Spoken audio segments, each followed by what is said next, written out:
Assalamu alaikum. Today our topic is polycystic ovarian syndrome.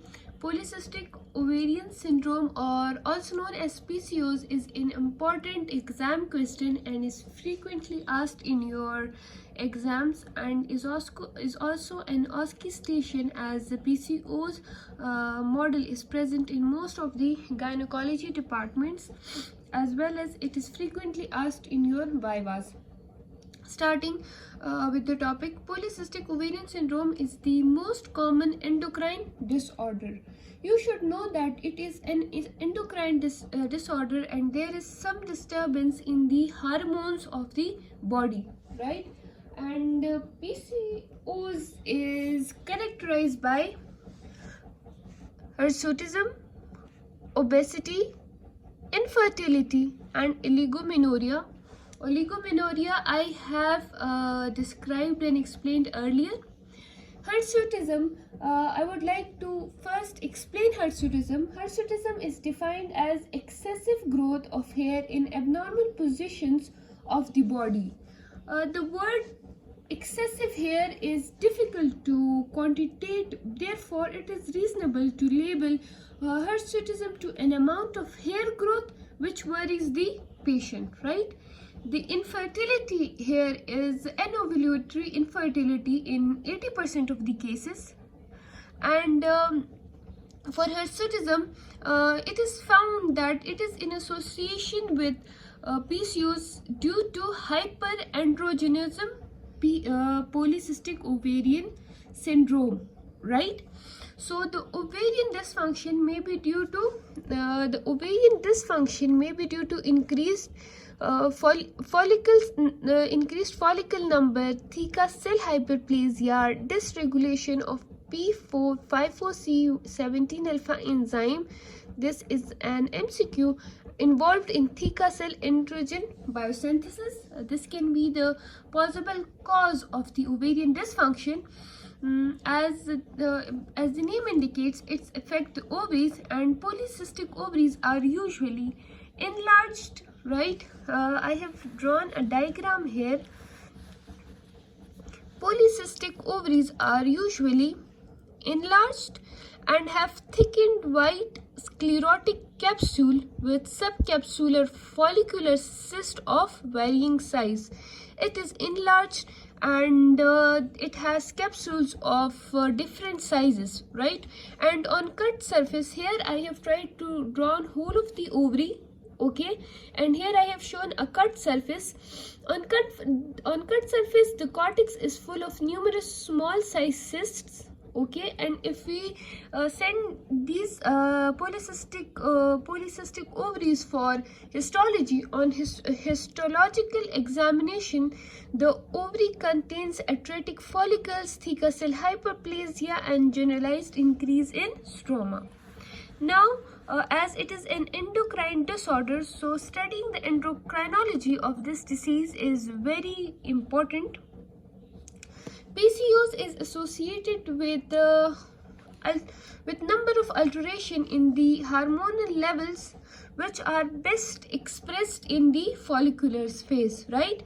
So all of these characteristics are best associated when the ovarian cycle is in its follicular phase of the menstrual cycle, and the hormonal changes involved are LH level is typically raised, FSH is normally suppressed or normal. So there is characteristics LH FSH ratio, which is 3:1. The baseline estrogen level is increased, and hyperprolactinemia is present in 15% of the cases, and testosterone is only slightly raised. For further explanation, I would like to tell you that this polycystic ovarian syndrome has unknown etiology, right? Its etiology is not known, but it is basically because of the endocrine disturbance in the body. the ovaries, the adrenal glands, the pituitary glands, and thyroid glands have all been investigated for their contributory role in its development, but there is no clear-cut evidence of direct involvement of hypothalamus, pituitary, and adrenal gland and the development of PCOS. So majorities of these studies convincingly suggest that it is due to disturbance in androgen secretion, right? The main disturbance is in androgen secretion from the ovaries itself.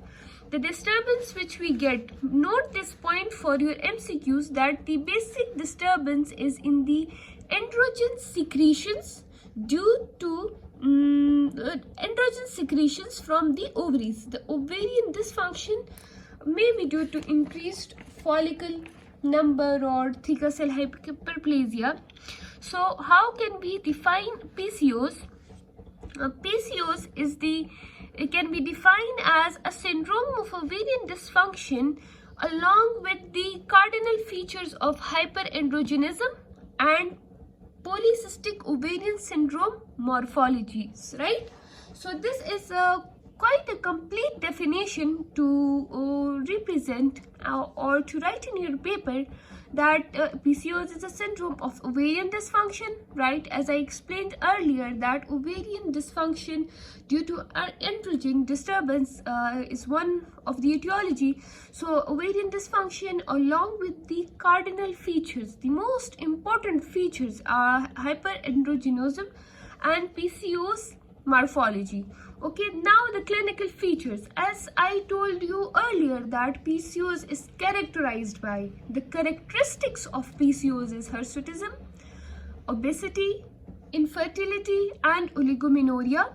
So the patient comes to us to the hospital or the setup with the complaint of amenorrhea or oligomenorrhea in 75% of the cases, subfertility in 75% of the cases, hirsutism in 30 to 70% of the cases, obesity in 40% of the cases, and